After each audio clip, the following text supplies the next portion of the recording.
title comes from that saying, "Those who love sausage and the law should never see either being made." I'm Dorothy Zemach, a plenary speaker for JALT 2016. I work as an author, a writer, an editor, and a publisher of ELT materials. So I spoke at JALT about ELT materials in the publishing industry. We've seen a shift in the last 3 or 4 years where people involved in publishing at the higher levels no longer come from education. They've been replaced in recent years by people who've come from business. And I think with that came some bad decisions. The decision to lower or eliminate author royalty rates, and the decision to raise student book prices, and also to make global course materials rather than country-specific materials.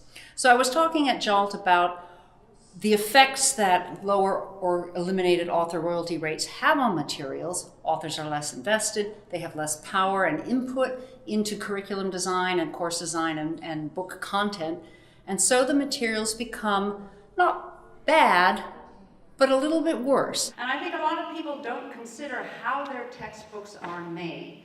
I don't think those materials are necessarily the best ones for Japan.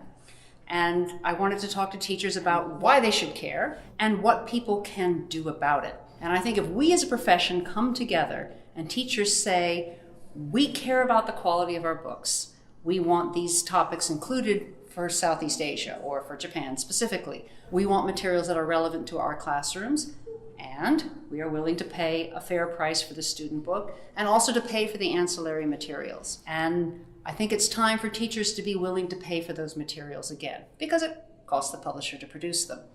So if we return to a system where people working in education come from education, and authors are paid fairly for their work, and teachers are paying a fair price for those things that they genuinely use, I think we get the rising tide that floats all boats. And Japan is such a fantastic country to talk about this in, because Japan is such a hotbed of really good, high-quality teaching and money.